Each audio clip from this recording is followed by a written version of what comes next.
Dr. Gladys Mitchell Waltauer is a political scientist specializing in Brazilian racial politics. Her work examines Afro-Brazilian political behavior, affirmative action, and racial inequality. Her book, The Politics of Blackness, Theorizing Racial Identity and Political Opinion in Contemporary Brazil, is under contract at Cambridge University Press and will be coming out in 2018.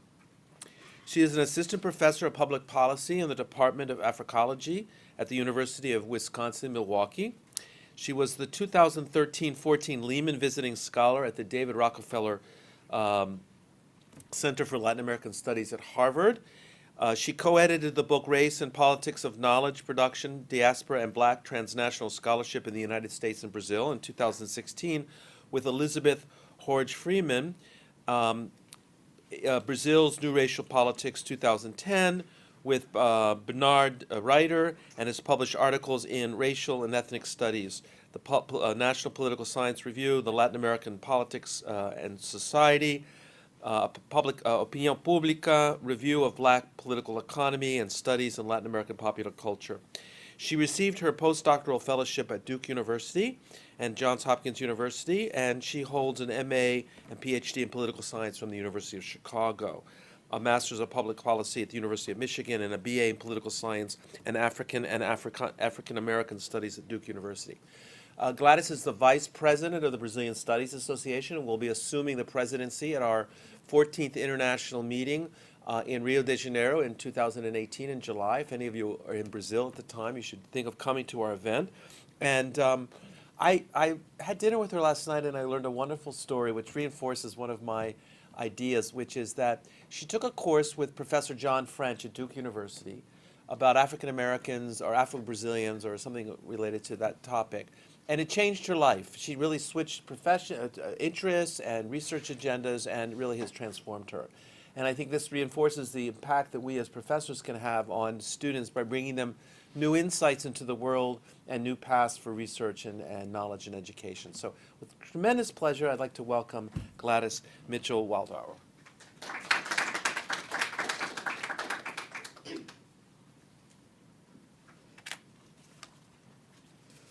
So thank you, Jim, and thank you all for coming here. I'm very pleased to be back on Brown's campus. Of course, Brasa was held here. It was one of the best Brasas that I have attended, so it's lovely to be back at Brown. So as you can see here, today I'm going to speak about Black group attachment and political opinion in Brazil. Race has become more salient in voting, interpreting discrimination, racial identification, politics, and political movements in Brazil. So today, I'm going to focus on some of the findings in my book, which is a book that's in a series on stratification economics, which is edited by Dr. Sandy Darity of Duke University. The three things that I am going to discuss today are Negro or Black underrepresentation in Brazil, and I'm going to talk about a theory of racial spatiality that I basically developed after listening to how Afro-Brazilians discussed underrepresentation. I'm also going to discuss Negro-linked fate, which is Black group attachment. And then I will discuss the relationship between Negro-linked fate and support for racial policies. So what I want to do is first just show a very brief clip of some of my favorite Brazilian YouTubers. And I'm showing this clip because I think it really gets at some of what I talk about in terms of course, discrimination, but also how Blacks are excluded from certain areas in society, such as politics.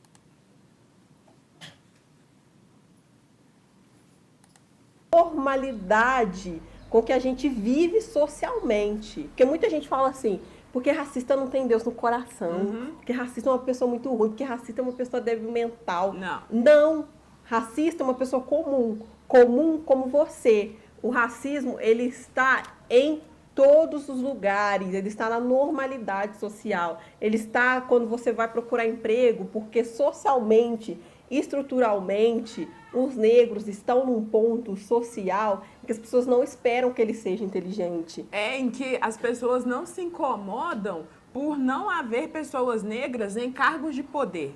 Isso é racismo também.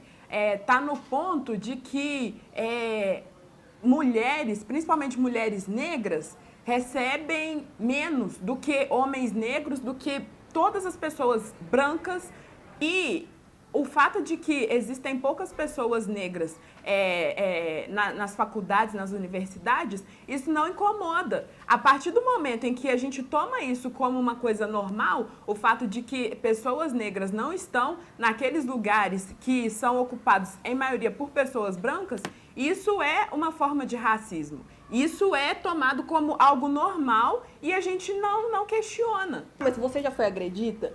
Ah, mas você já foi xingada? Sabe, a gente não precisa esperar que isso aconteça para perceber que o racismo está aí. Sim. Porque quando a gente fala de estrutura social, e quando a gente fala de negros não estarem em cargos de poder, eles não estão lá à toa. Eles não estão lá simplesmente porque nós não temos competência para estar lá.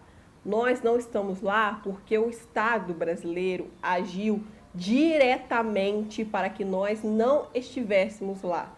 Diretamente. Não foi algo que simplesmente aconteceu e o Estado deixou correr e ficou assim porque os brancos são melhores. Assim, nós como negros fomos vistos, a gente já falou isso em alguns vídeos, como um problema para o Brasil. Era um problema para o Brasil ter tantos negros e o Estado simplesmente não... Okay, so just by a show of hands, how many people speak Portuguese? Okay, great. All right, so basically what they were talking about is discussing racism and saying that racism is very common, that it's normalized in society. It's not the way people think that racism necessarily happens, like someone screaming at you or something like that. And that also we can consider racism when we think about unemployment. So they mentioned black women, for example, who have less opportunities in terms of employment or a higher likelihood to be unemployed, for example. They also talk about places of power, so politics as a space where blacks are excluded, and they are making the claim that that is a form of racism. So I wanted to open showing this clip because it very much gets at what I discuss in terms of how Afro-Brazilians actually explain black underrepresentation. I analyzed the impact the experience of racism has on Afro-Brazilian political behavior and the race-based vision of the political world in the cities of Salvador, São Paulo, and Rio. So I'm not trying to make generalizations about the entire country. And as you can see, I'm studying 3 of the largest cities in Brazil, so I can't generalize and say that we would see something similar in rural areas since it's focused on these 3 cities. Salvador is about 80% Afro-Brazilian, so black and browns. Rio is about half, 50% black and brown, and then São Paulo is about 33%. So the work that I do encompasses these cities with very different demographics, which makes for a great comparison. The theoretical framework for this book is an intersectional analysis based on black feminism broadly, as articulated from Brazilian intellectuals. Although many aspects of intersectionality and black feminism are similar in the United States, it is important to highlight how Afro-Brazilian women theorists articulate intersectionality. In the Brazilian context, black feminism acknowledges the role that race, class, aesthetics, and gender play in society, and how Afro-Brazilian women are particularly marginalized due to racism, sexism, and classism. Sueli Carneiro challenges feminism that ignores the experiences of black women. She believes that feminism should challenge both racial and gender domination. And so she proposes a number of initiatives that would do this. She states that the symbolic violence and oppression of whiteness as the hegemonic and privileged aesthetic standard, that standard has power over non-white women.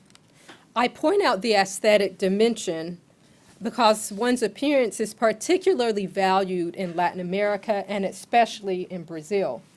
Very curly hair has been stigmatized in Brazilian society, and Black women's hair is commonly described as hard hair or bad hair.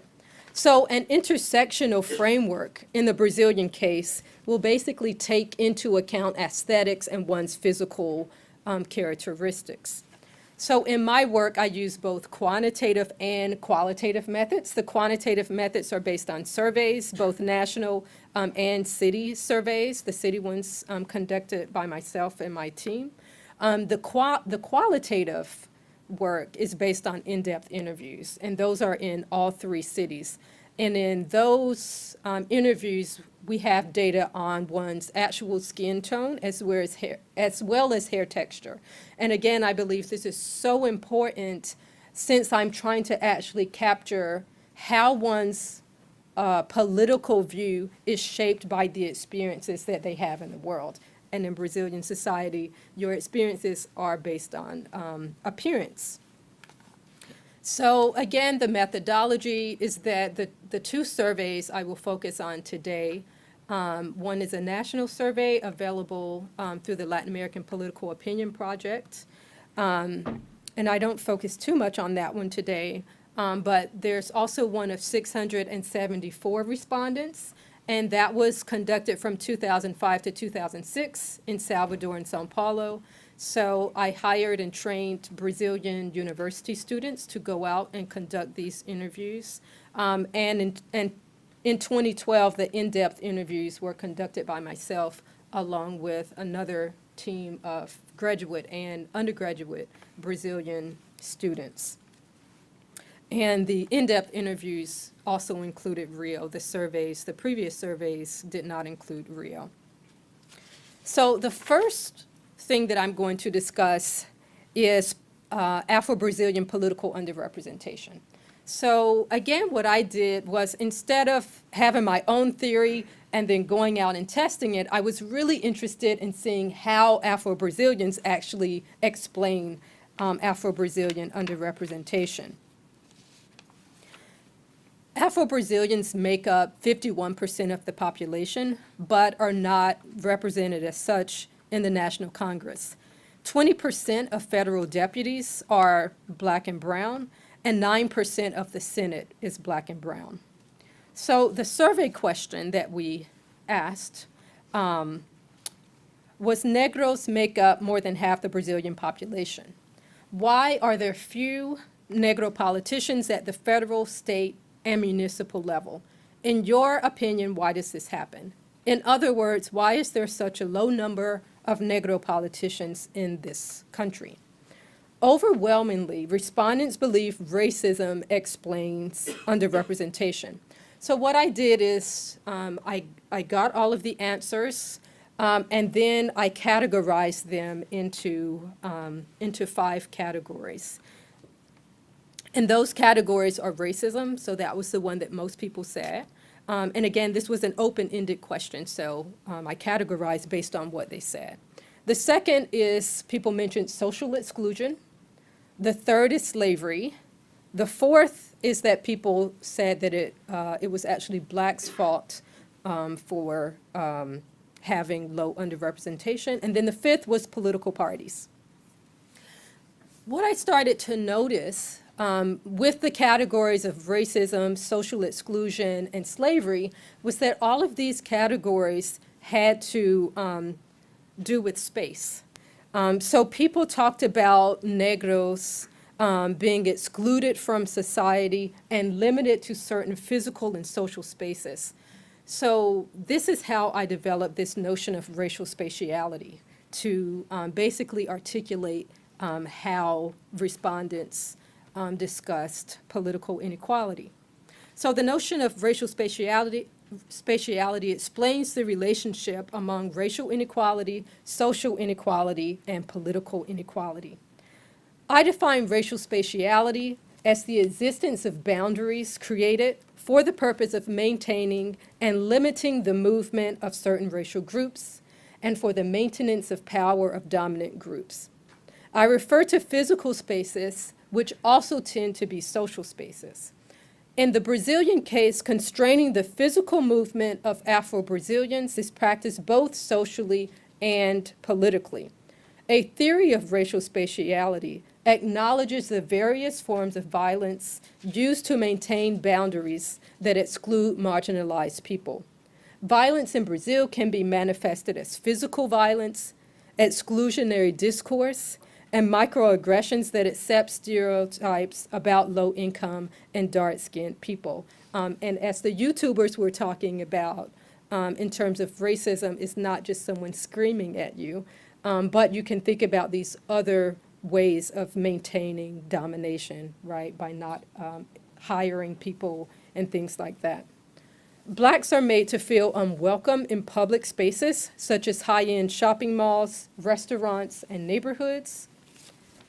And although this is changing, even in the media, blacks to a certain extent have been excluded except in stereotypical roles. In common discourse, blacks are not associated with positions of power. Many responses to the question about political underrepresentation articulate the fact that underrepresentation in politics is a result of the limitation or exclusion of Negros in everyday public space, similar to white political spaces where Negros are not welcome. In this way, political inequality becomes the result of social and racial inequality. So what I'm going to do now is focus on some of the responses, and I have some great data where I can look at one's physical appearance along with other demographics such as education and income in terms of these groupings of the responses that they gave among men and women. So 32, and I should mention that 76, we interviewed 76 people. That's across these 3 cities. So 32 responses dealt with racism. And sometimes people said more than one thing. They might have said racism and social exclusion, for example. 14 responses deal with social exclusion, 9 with slavery, 14 faulting blacks, and 4 political parties. And of course, there were some respondents who didn't answer the question and things like that. So I'm focusing on the people who answered the question. 13 Afro-Brazilian women cited racism as a reason for political underrepresentation. So I'm just going to read some of these responses.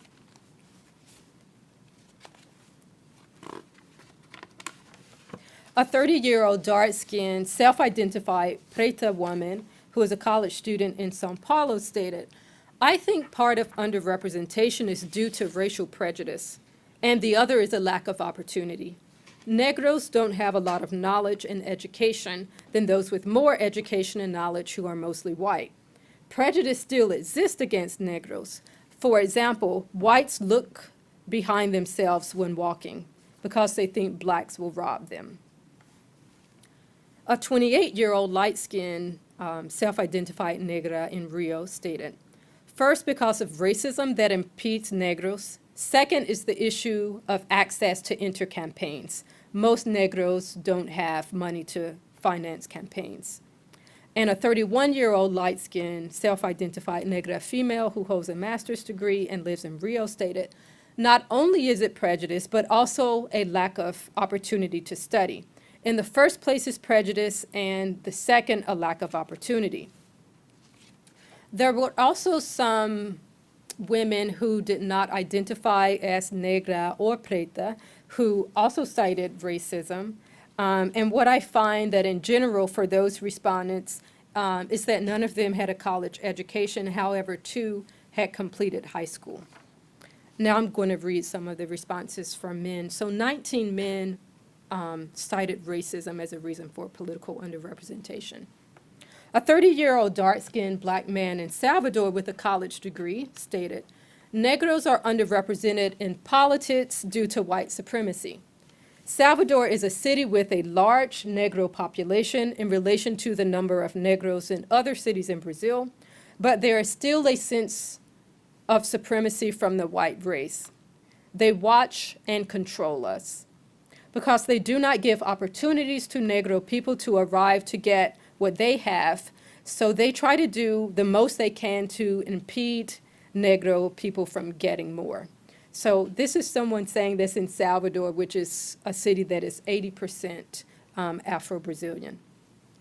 A 34-year-old dark-skinned self-identified Negro male who has not completed middle school and wears cornrows in Salvador states, "I think there's a lack of opportunity due to discrimination. There's a lot not only against Negros, but by others. Negros discriminate against whites. In this region where Negros are the majority, there's also racism against women. People are human no matter what their color is, whether they are black or blue. A lot of people are discriminated against. Like Negros or people with curly hair, like those that play in reggae bands, you are marked if you show your origin or culture." So in this statement, he's conflating racism with sexism, and then he also claims that that Negros discriminate against whites, which is problematic. But what is most important in this quote to me is that he talks about basically if you show your African ancestry that you are marked, and that makes you even more susceptible to racism. Yet this person wears cornrows, which definitely marks him as black. Social exclusion was another category that people use to explain underrepresentation. And in the case of social exclusion, even though they mention things like a lack of schooling or few opportunities, sometimes people conflate race with class. So just keep that in mind, that even when they are saying social exclusion, sometimes they say, they will say that they're talking about poor people, but they mean black people, or they'll say, you know, black people who are mostly poor, but I still made this a separate category. In terms of women, a self-identified negra who is light-skinned and 46 years old in Rio and wears her hair in an afro states, "Negros don't have the education. Most Negros are in the favelas. They are not in chic places. They are still in the favela. It is difficult for people from the Hill to go to Brasilia." So, of course, the Hill, she's referring to favelas, and then saying that people cannot go to Brasilia, which is where the capital is located. So again, there's these notions about space and limitations and exclusion. An example of some Afro-Brazilian men answering the question is that a 31-year-old dark-skinned Negro male with a short haircut who has a high school level of education and lives in Salvador states, "I think it is a social question and also a racial question, not only for the Negro population, but for many people of the lower class. You need a college education." A 74-year-old dark-skinned, self-identified Moreno male with an incomplete level of middle school in São Paulo states, "The black class, a clase negra, our low class and the Negro class are not valorized. People of the high class don't invite people of the lower class." So this is an example of what I was saying when people conflate the two. So he didn't say the black race, he said the black class, which is basically seeing blacks as a group, as a group based on class. A light-skinned, self-identified Negro male who's 25 years old, who lives in Rio, stated, "Social exclusion. The favelas are mostly composed of Negros." So again, that kind of highlights dimension of space as something that limits blacks. The other category that exemplifies space is slavery. So as an institution. So a self-identified Negra female who is 32, who lives in Salvador, she said, "I think it is a historical consequence. Negros were brought from Africa, and since slavery, blacks have not been seen as qualified." A self-identified Negro male who is 29 years old with a light-skinned complexion who lives in Salvador states, "This is the result of a racial process in Brazil beginning with slavery." And after the interviewer probed him about the connection between slavery and today, he stated, "Negros have passed from physical slavery to mental slavery." The other categories, as I mentioned, are faulting Negros. So I will just read some of those responses. A dark-skinned Negra woman of 76 years of age with naturally curly hair and an incomplete middle school education, living in Salvador states because of prejudice, right? Also, I think it is prejudice by Negros in this case. They are free to vote. So I think that Negros themselves have this prejudice. A dark-skinned 27-year-old self-identified Negro male college student who lives in Rio and wears his hair in an afro states, "I think this is due to a lack of interest from Negros. If you have a Negro political candidate, there's a low probability that he will be elected, and there is a lack of interest from the Negro population.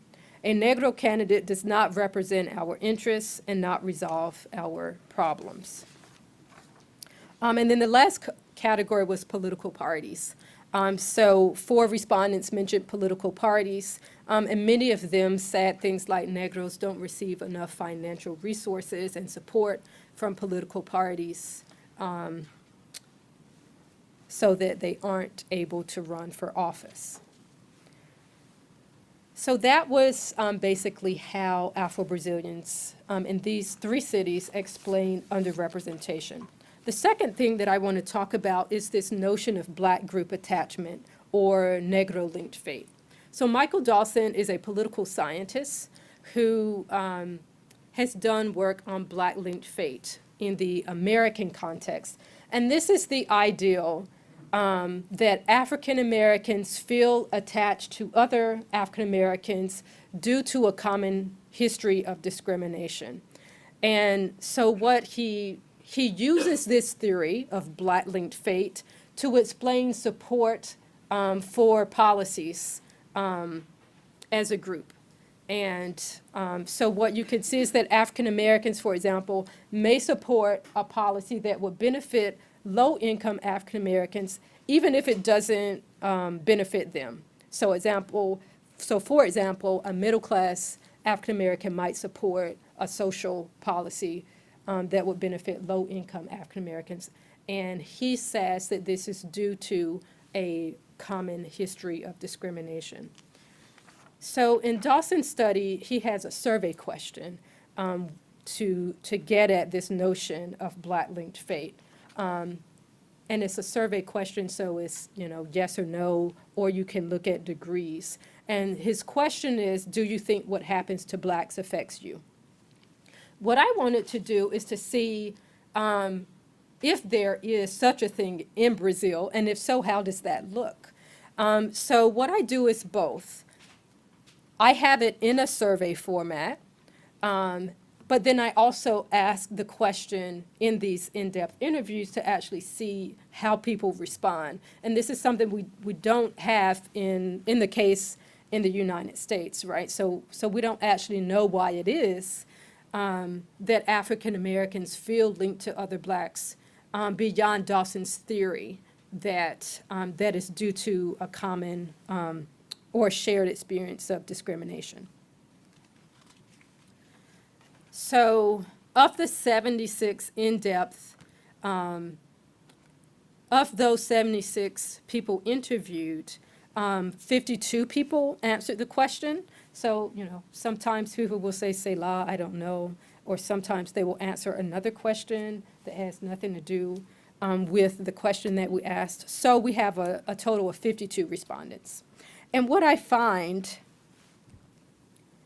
is that considering those, about 62% actually demonstrate linked fate, right? So some people will say, no. Do you think what happens to Negros affects you? No. So 62% do actually demonstrate linked fate, and that's for these interviews. For the survey, it's even higher. It's around 81%, which is closer to, I think in the case of the U.S., is around 70-some%. So again, what I did is I looked at these responses. So if someone said yes, and then of course, they explained why, because that was the other part of the question, why or why not, I grouped those into 3 categories. So one was racial discrimination, or Negros are excluded or suffer. The second was just people talking about suffering in general. And then the third was serving as a role model. So some people said that they think what happens to Negros affects them because they serve as a role model to other Negros. So in terms of racial discrimination, what I find is that for most women who mention discrimination, they talk about discrimination in terms of employment or as a barrier to employment. And most of these women who do talk about it in such a way have some college education. So I'm going to read some of those responses. A 35-year-old dark-skinned woman with relaxed hair and an incomplete middle school education resides in Rio. She states, "What happens to Negros affects me because sometimes when you go to get a job, there is someone prettier with straight hair. Instead of calling you, they, the employer, calls the straight-haired person with lighter skin. You understand? They tell you to wait, and when they do not call you, this is very difficult." So in the Brazilian context, normally when you're talking about someone prettier with light skin, you're talking about a white person. So presumably that is what she's talking about in this statement. She's saying that they will call the white person over an Afro-Brazilian. A 45-year-old dark-skinned woman with curly hair who has a PhD and lives in Rio states, "I think it affects me. What happens with others affects me. No one is exempt from this. In employment, there is preference for whites, but they need a Negro. However, if a Negro enters a store, they will see that if there is a Negro, they do not have Negro characteristics. They might be Negro, but have white characteristics. They will not hire someone with African features."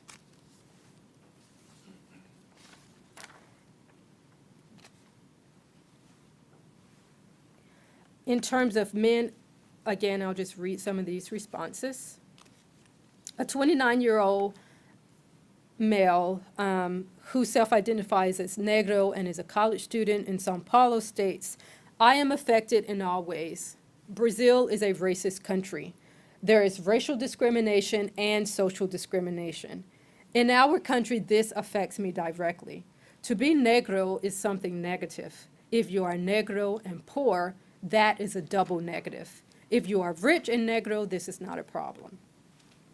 So what I find is when men and women talk about intersectional identities, such as this person who talks about race and class, men tend to talk about race and class, women tend to talk about race and gender when they are talking about discrimination. Incarceration is another topic Afro-Brazilian men are concerned with, and they say that that links them to Negros. So that didn't come up with the women respondents. It was something that men talked about. Suffering or exclusion in general. Afro-Brazilian women who feel linked to Negros cited social exclusion as well. Men also cited social exclusion. And again, a lot of times they are talking about employment opportunities, but they talk about it in general, so that's why I didn't group that one in the racial discrimination category. And then in terms of the other category of role model, some of those responses are a 32-year-old dark-skinned, self-identified Negra woman who has completed college and lives in Salvador states. I think so, and in the classroom with Black youth, I want to help them. They are my brothers and sisters. A 32-year-old dark-skinned doctoral student who is male with a twist-out hairstyle and lives in Rio states, I feel a little sad in the sense of having a responsibility that what happens with the Negro population and the general Brazilian population, we are at a place together to develop an attitude of defining who we are, and the Negro population needs that more than others. So again, he feels an obligation as a role model to Negros. In terms of people who did not demonstrate Negro-linked fate, this is something that I find also in the survey data, that in general, so in this case, 11 respondents did not demonstrate linked fate. And what I find is that they tend to have a lower education, and they also tend to choose non-Negro and non-Preto identifications. So again, that's something that I also find in the survey data. So people may identify as Moreno or something like that. The next thing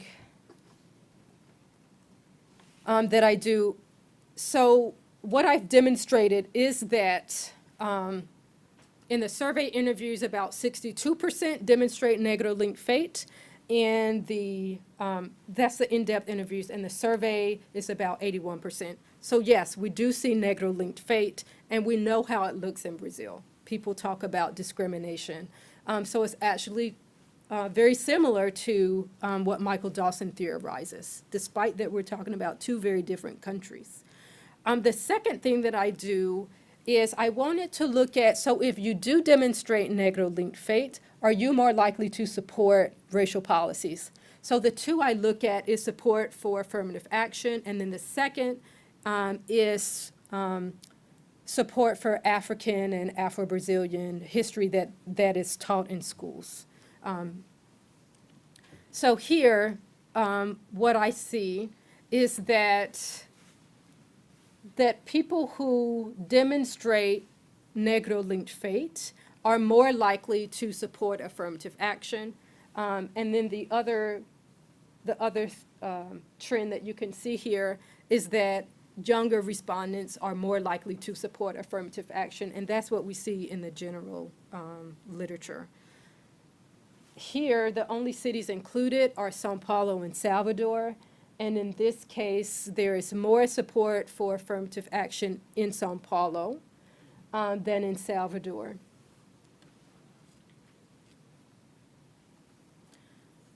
And then this is basically a logistic regression, again, looking at Negro-linked fate. And so Negro-linked fate is statistically significant. So respondents that demonstrate Negro-linked fate are more likely to support the teaching of Black history in schools. And then in this case, for the city variable, there is more support in Salvador than in São Paulo. So in closing, I've shown how Afro-Brazilians explain political underrepresentation and develop this theory of racial spatiality. The second is you can see how this notion of Negro-linked fate or Black-linked fate looks in Brazil. And then the third is that it has a positive effect on support for racial policies. That's it. Thank you. Some people might have to leave to go to class, but we have time to your questions, and feel free to call on people to do that. Okay. Yes. a lot of discourse that I hear in America over about race is over this question of cultural appropriation and how black people usually feel as if the whites are kind of taking their culture and then making it their own without still demonizing them. So I was wondering if that came up at all in any of the responses, or if that seemed to be a factor in anything that people said. Okay. So it didn't. The reason I went back to this to the YouTube channel is that they did have this, they had a whole show talking about cultural appropriation, and there are some other Afro-Brazilian YouTubers that discuss cultural appropriation, such as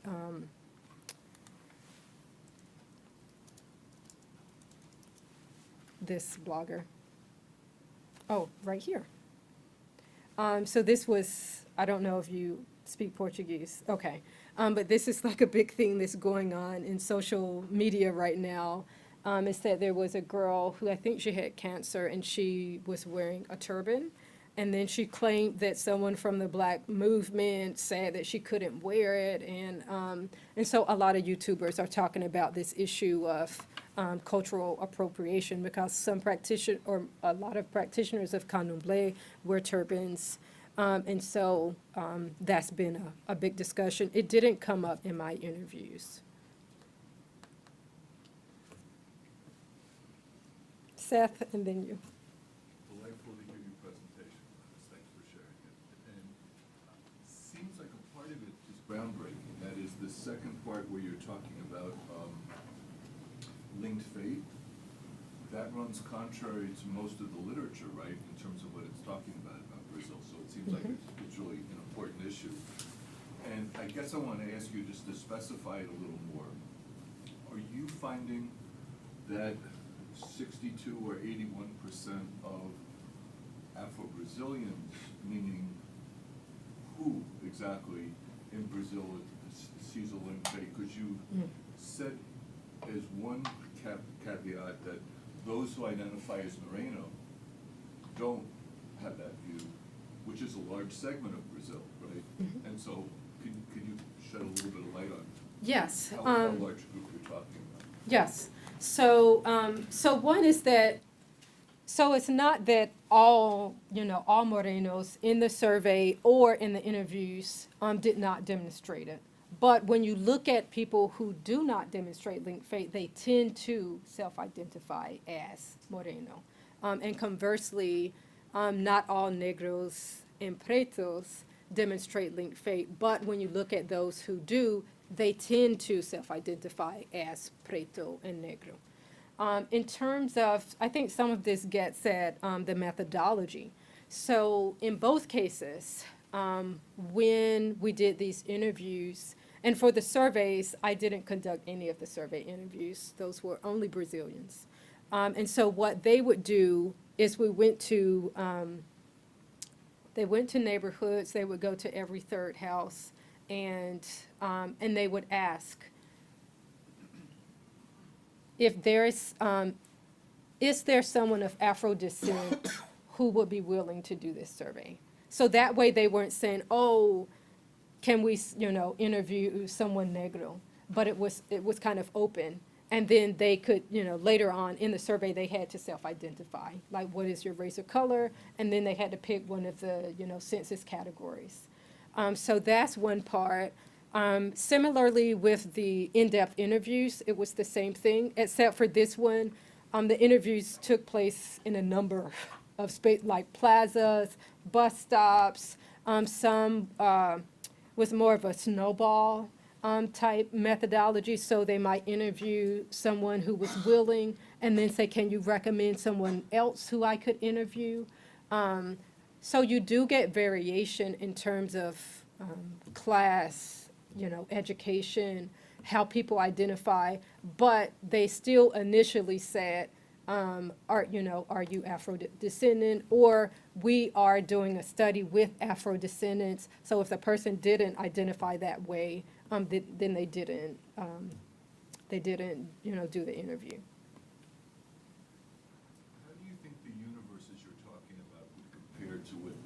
IBJJA looks at when it's talking about browns and blacks in Brazil? Like, do you think it corresponds, or do you think you're talking about a subset? I think that I'm talking about, I mean, the hard thing about the census is that they don't have a category of negro. So I do have information on those census categories, but this one was more open in the sense that they didn't have to, choose one of those. And so that's why I'm going by these kind of open color categories. I do still think, though, and I can see this in my survey, that even though we have more randomization with the survey, they do tend to be more educated than the general Brazilian population. So I do think that that has, that's why I see some of these results, right? And then even with the, even with the interviews to a certain extent, you can kind of see trends in terms of we have more educated people than the general Brazilian population, which, again, and I talk about this in the book, I think also is why I have some of these results. And so that's why I say I can't, so first I can't generalize for the population in general. And then second, due to these limitations, I can't, even generalize for Afro-Brazilians in these 3 cities. Yes. So this was very interesting. I wanted to ask you about the way you're using, I think the term was it spatialized racism? Or Oh, yeah, racial spatiality. Yeah, racial spatiality. And I want to ask about some of the comparative dimensions of that. So the most obvious comparison for that would seem to me to be apartheid in South Africa, where you have legal, spatialized, and racialized separation. Then when Massey and Denton and others have talked about American apartheid, you have a similar argument about the role of the law and the state in creating an institutional framework for spatial separation according to race. In Brazil, there's never been the explicit legal framework for this, yet you see very similar patterns of racialized segregation that you see both in South Africa and in the United States. When people that you were talking to or that your team was talking to were talking about dimensions of spatialized racism, are they conceiving of an institutional causal framework for that phenomenon, or is this something that is seen as epiphenomenal or merely at kind of the micro level of social action? I think that is an excellent question, and it's very much related to what the YouTubers were talking about, right?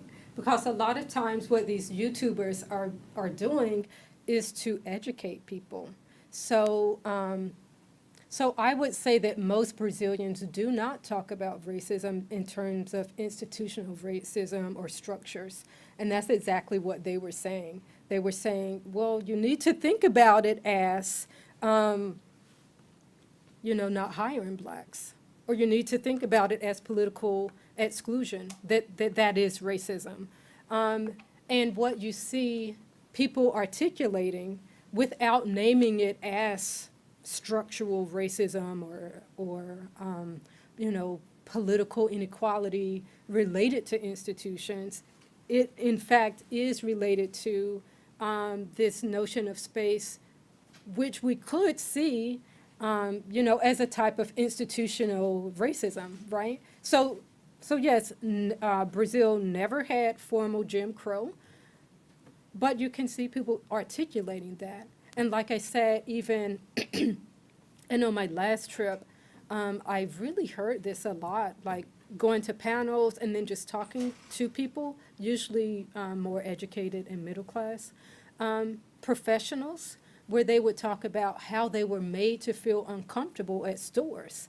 Or people who, even when they were dressed up, and this happened to me, you know, you might be in a store and someone automatically assumes you work there, as if blacks can also be clients. So that's a way of maintaining domination and exclusion, right? Without it being articulated as, you know, these more formalized ways of, you know, racism. Did that answer your question?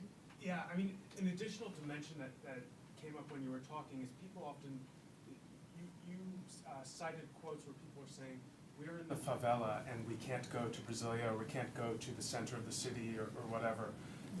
And the spatiality of the favela is legally determined in Brazilian cities.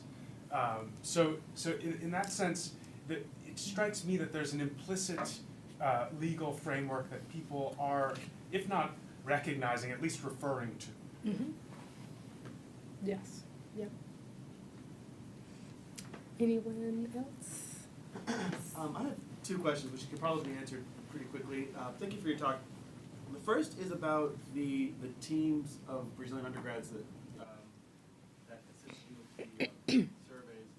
I'm just curious how the call for student workers was put out, what kind of students were attracted to this, if you feel that has any kind of, just sort of in general, what kinds of students were attracted to this. And the second question is, I know you're hesitant to extrapolate the findings out of these urban settings, but, and maybe this is not something you feel comfortable doing with the findings, but do you have any hypotheses about structurally why some of these results might look different in suburban areas or even rural areas? Is that something that people who were questioned were pushed to think about? If you have any kind of hypothesis structurally about what, if these responses might carry over, or to what degree they might, just in a hypothetical sense. Okay. Thank you. Yeah. So for the first question, what I did, so for the survey with 674 respondents, I contacted professors at the Federal University of Bahia and also University of São Paulo, and just asked, can you recommend students? At the University of São Paulo, they actually have, I think it's called like a nucleus for black researchers or something like that. And so then she recommended students. I looked at their resumes, interviewed them. So for the São Paulo interviewers, I believe they were all Afro-descendant, but of various skin shades. In Salvador, I did something similar in terms of, interviews, but that one I had one white interviewer, another who was very light, but I think she self-identified as Parda, and then the others were also Afro-descendant, but again, so the skin shades differ. What I did do, though, is in my training, I would say, don't wear, like certain earrings, again, that will mark you. So, of course, some things you can't change skin complexion, but I would say, don't wear certain clothes. Try to wear something as neutral as possible. I did that in both cities. In 2012, I had a graduate student from Federal University of Bahia who was recommended, and she was familiar with literature on race and things like that. She was, I'm actually not sure how she self-identifies. She's very light. São Paulo, the interviewer, was very light, but I think she has locks. And she identifies as black, but she had also, she studies race. She's a PhD student. And then in Rio, it was an undergraduate student. So again, there was variance in terms of skin shade, and they were trained in terms of what they had to wear. What I found is that I didn't see any differences in terms of responses from their interviews and my own. But for me, the reason that I didn't want to conduct all of them is that, I didn't want to come in as, a Black researcher and then people base responses on that. I didn't see a pattern of that, but still I was aware of that. And then the second question, I think what I might see that would be similar in rural areas would be the trend that people who self-identify as Negro, people who are more educated, those might be the people that discuss racism more. But if you have a smaller population in rural settings, then I think the responses would differ, right? So they might be more of the people who do not identify as Negro, do not identify as Preto, have lower levels of education, who may not necessarily feel, linked to Blacks due to an experience of discrimination. So I do think you might have some similarities just kind of with the general trends, but the actual population demographics might lead to maybe overwhelmingly people not demonstrating Negro-linked fate, for example. So, thanks. Yes. I wanted to ask a little bit about age and generational change of your response. So, what was sort of the distribution of interviewees that you had, and did you notice any change over time, or at least change between younger folks and older folks in the way that they talk about racism or linked fate? It strikes me as very different, the kind of language that, for example, this younger generation of YouTubers is using compared to their parents or grandparents. Yes. Usually don't have YouTube channels. Yes, exactly. So, that's a great question. So I can definitely say, like what I found for, in the survey in terms of Negro-linked fate. I don't know if I have, oh, I do. So I also ran a logistic regression of Negro-linked fate. So, and in fact, age is statistically significant. So younger people are more likely to demonstrate Negro-linked fate. And I think that's getting at exactly what you're talking about. In terms of the in-depth interviews, I would have to go back to my text to see how that, to see the discourse people used. Some of that is seen to a certain extent, such as in the question where I talked about how people conflate, race and class. So it was, I think it was a 74-year-old who he, had said the Black class, right? That's very different than how younger people might talk about Blacks as a group, right? They might say the Black race. Well, most likely would say something like that as opposed to seeing Blacks as a class. So I do think there is a difference in how people talk about race and definitely how they talk about discrimination. So I have another project where I look at discrimination, and younger people are those who are more likely to perceive discrimination based on race. Yes. Great talk, I really enjoyed it. I wanted to point out one little thing which might help you think about this linguistic question. The term clase historically has been used also to mean a group of people, so it's a clase teatral. So people say, nós do classe teatral, we have the theater class, and it's used as a category of a group of people. So I think when people say a clase negra, they're saying a group of people who are Black. So they're not really using the Marxist term of social class, but actually a group of people. And that term's used in many connotations, but the one that I just thought of right now was clase teatral. Yeah, no, which that's I've heard many good. times. So we all know, those of us who seriously study Brazil know the hegemonic notions of racial democracy and harmony have kind of been ubiquitous, but there have always been resistance to these ideas among intellectuals and ordinary people who experience something very different from the hegemonic discourse. And so I guess I'm following up on some of the questions that were asked to understand if you think the findings you're having of people who are more educated and perhaps have greater expectations, having been to school to break through the barriers of discrimination, are even more, is it their access to theorizing and new ideas and circulation of ideas that gives them this consciousness, as much as it is the lived experience of upward mobility, thinking I'm gonna break through and then being pushed down? And whereas people of poorer backgrounds who are used to that and don't see the possibility of moving beyond that because of, you know, desperation or cynicism, perhaps don't articulate it as much. I don't know if Yes, I'm being I clear think in my it's, question. yes, no, I think it's both.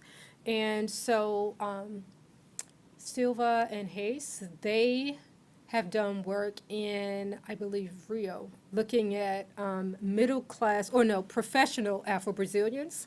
And so they developed this notion of an elite profile of discrimination.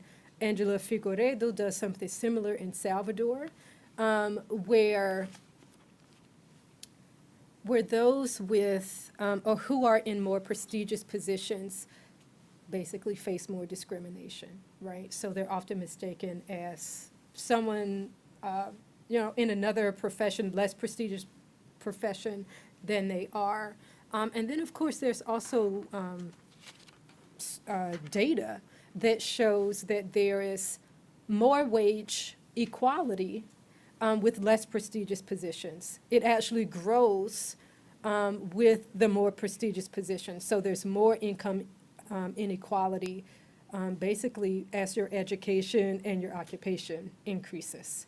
So having that experience, and it's actually the same thing in the United States. So having the opportunity, so your opportunity for discrimination basically increases with these experiences, more integrated experiences, which then, yeah, has an impact on how you perceive discrimination. I mean, just to follow up on, again, I mean, this is also important because there's all this wonderful historical work, but it's so much harder to sort out how people perceive. I mean, you can do it, but it's just a huge amount of archival work to be able to figure out how people are understanding their positionality vis-a-vis race in the past when racial discrimination is hegemonic, to know. But today it's so much easier because there's so many ways to articulate it. YouTube or, you know, surveys that weren't really done in the same way. And I'm wondering if one were to go back to the stuff that Florestan Fernandez did in the 50s and look at all that research to see if there's different ways to, I mean, I don't know if anyone's trying to do this, are there different ways we can look at the questions that were asked that will reveal things about the past that maybe at the time were not being asked but are implicit in the answers in some way? To think of this. I know you're a political scientist, you're thinking of the present, but as an historian, I kind of want to see if there's ways we can see change over time and also continuity over time in this regard. I think so. Jerry Davila has a new project where he's doing something kind of similar. So he's looking at people who make these claims about discrimination. And so he's digging up archives to look at how they talk about it. Okay. So I think that would kind of get Yeah, it yeah. at some of that. Even using the laws of the 50s to kind of, people were, you know, using the new laws that were implemented that even though they didn't really work, people use that as a vehicle to make complaints. It would be a way to get at that. Yeah. Any other questions? Yeah.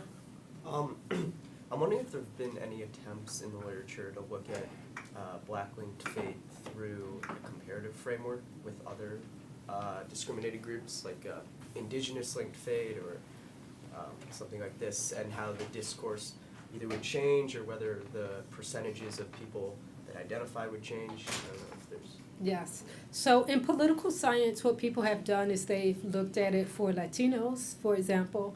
There are even some people who have looked at a notion of white-linked fate, which, you know, in the American context, people assume, oh, you don't have that. We don't think about race, or whites don't think about race. But in fact, you know, there's work that demonstrate that they do actually see each other as a group, and they do have certain political agendas as a group. And so there has been some comparative work. what I would like to see more of is kind of using qualitative methods to see how it actually looks in the U.S. context. Because with the way I did it in Brazil, you can actually see these different ways people are talking about it. So yes, some people do mention racial discrimination, but they also mention social exclusion. They also mention feeling like they serve as a role model. So you can see 3 different ways that it's working in Brazil, and we don't necessarily know how that looks for Latinos, for example, in the United States, or as you said, Native Americans, or even African Americans. We don't know how those responses would look today. Yes. Thank you so much for your time. It's really interesting. I had a question about what you thought the people you interviewed believed about, or like if you saw any trends about what they believed about kind of the political system and like faith in, political structures to affect change. Because you did show, there was support for affirmative action, and that correlated with Black lynch faith. And so they support these political changes, but do they, when you ask the question of why do you think there aren't that many Black politicians, did they even, it seemed like there was a comment about how some people said, well, there's lack of interest anyway, but did they think that, Black politicians that were in power, could have any chance of affecting change, or they didn't think they had enough influence because they were outnumbered, or do they just think the government wasn't for them? Okay, yeah. So there has been work looking at belief in political institutions, and how, and so what the work, so I'm thinking about, this was a paper that Michael Mitchell did, and he found basically that Afro-Brazilians have less trust in political institutions in Brazil. I have an article where I look at, I think it's kind of rating democracy in Brazil. And I find that people, Afro-Brazilians who have experienced discrimination, have a lower, so they rank democracy lower. So don't believe in it as much, or are more skeptical. I was talking with Dr. Green yesterday. Another project that I'm thinking about is actually looking at Bolsa Familia recipients, so people who receive this this stipend for sending their children to school who are very low income. I want to look at their belief in political institutions. And that way I can get at this, the interaction of race, class, and gender, and whether that might color how someone sees the world, right? So in general, we know that for certain institutions, such as the military police, Afro-Brazilians are less they have less trust in that institution. So I want to look at other ones. There are some national surveys that I can use to look at that. So that is something I'm thinking about for my next project. Thanks. So, thank you very much. It was really Thank you.